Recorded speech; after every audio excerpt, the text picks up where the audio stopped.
네, 헌법재판소가 한덕수 총리의 탄핵 소추안을 기각했습니다. 예, 자세한 내용 취재기자 연결해서 알아보도록 하겠습니다. 한채희 기자. 네, 헌법재판소가 한덕수 국무총리에 대한 탄핵 소추안을 기각했습니다. 지난해 12월 27일 국회 측이 한 총리의 탄핵 소추안을 접수한 지 약 3개월 만의 결론입니다.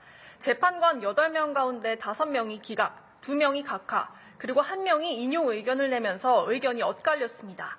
최근 탄핵 사건들에선 대체로 만장일치 결론을 내린 헌재지만 한 총리 사건에선 쟁점별로 입장이 크게 엇갈리는 모습을 보였습니다. 문영배 헌재소장 권한대행을 비롯한 5명의 재판관들은 우선 한 총리가 특검법 제2요구권 행사로 수사를 지연시키고 한동훈 당시 국민의힘 대표와 공동 국정 운영 체제를 꾸리려 시도한 점 등의 소추 사유에 대해선 헌법이나 법률 위반에 해당하지 않는다고 봤습니다.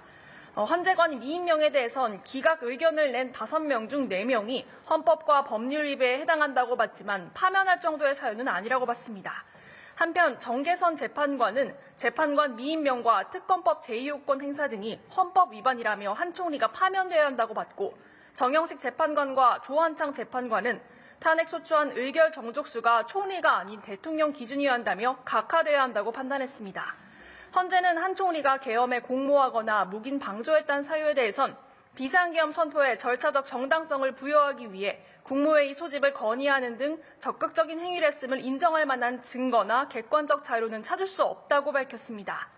윤 대통령 탄핵심판 쟁점과 맞닿아 있는 계엄의 위헌성과 내란죄 철회 논란, 검찰 수사기록 증거 인정 여부 등에 대해선 판단을 내리지 않았습니다. 예, 이제 남은 건 윤 대통령 선고입니다. 헌재가 언제쯤 선고 날짜를 알릴지 이 내용도 전해주시죠. 네, 아직까지 윤 대통령 탄핵심판 선고기일에 대한 언급은 없습니다.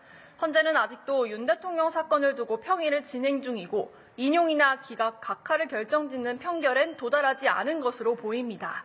의견 합치가 그만큼 안 되는 상황일 수도 있고 최대한 만장일치로 결론이 날 수 있게 쟁점별로 논의를 거듭하고 있는 상황일 수도 있습니다.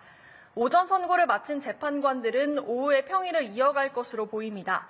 헌재는 박성재 법무부 장관의 변론이 있었던 지난 18일에도 변론 종결 후 일과 시간이 지날 때까지 평의를 이어갔습니다. 만약 오늘 오후에라도 선고 기일을 통지한다면 수요일이나 목요일이 될 가능성이 있습니다. 하지만 수요일은 더불어민주당 이재명 대표의 선거법 항소심 선고가 있는 날이라서 헌재가 이를 피해 목요일이나 금요일로 날을 잡을 수 있다는 해석도 나옵니다. 지금까지 헌법재판소에서 연합뉴스TV 한채입니다.